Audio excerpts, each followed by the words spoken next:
අද අපි ඔබට මේ පෙන්වන්නට යන්නේ කඨින පින්කමක දකින්න දුර්ලභම වූ කඨින පින්කමක තිබිය යුතුම වූ අසිරිමත් මහා පින්කමක් හෙවත් විනය කර්මයක්. කඨින චීවර පූජාව දායක පින්නතුන් විසින් පූජා කළාට පස්සේ ගෞරවනීය මහා සංඝරත්නය විසින් ඒ කඨින චීවරයේ පවරන විනය කර්මය. මේ තමයි ස්වාමින් වහන්සේලා ඇවැත් දෙසා සීලය පිරිසිදු කර ගැනීමේ මූලික කටයුතු සිද්ධ කරන මොහොත.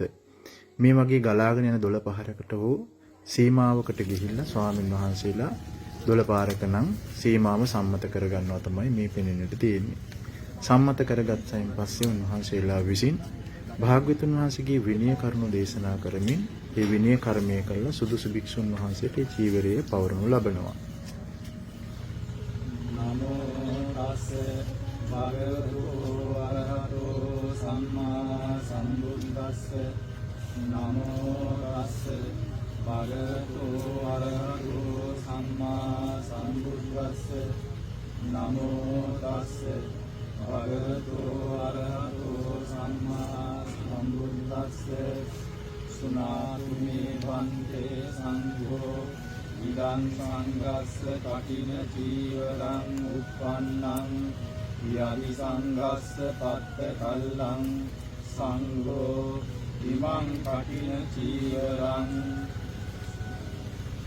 මේගස්ස භික්ඛුනෝ දදෙය්‍ය කඨිනං අත්වරිකුං ඒසායති සුනාතු මේ වන්තේ සංඝෝ ඉදං සංඝස්ස කඨින චීවරං උප්පන්නං සංඝෝ ඉමං කඨින චීවරං මේගස්ස භික්ඛුනෝ දේති කඨිනං අත්වරිතුං යස්සා යස්මතෝ කමති ඉමස්ස කඨින චීවරස්ස මේගස්ස භික්ඛුනෝ දානං කඨිනං අත්වරිතුං සෝ උන්හස්ස යස්ස නක්කමති සෝභාසෙය්‍ය නං ඉදං සංඝේන කඨින චීවරං මේගස්ස භික්ඛුනෝ කඨිනං අත්තරිතුං කමති සංඝස්ස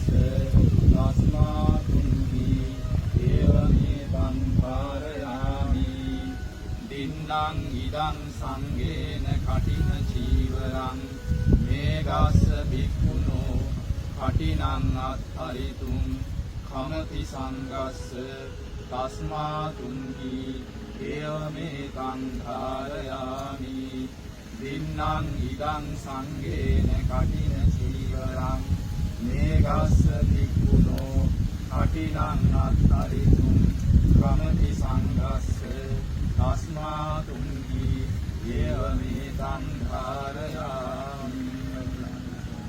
මේ අයුරින් ඒ උතුම් විනය කර්මයේ සජ්ජායනා කොට ඒ සංඝයාට ලැබුණු ලාභය මහා සංඝරත්නය විසින් ඒ ආරාමයේ වස්වසා හිටපු මහා ස්වාමින් වහන්සේට ලොකු ස්වාමින් වහන්සේ වෙතින් පූජා කරන වෙහෙතයි ඔබ මේ දකින්නේ.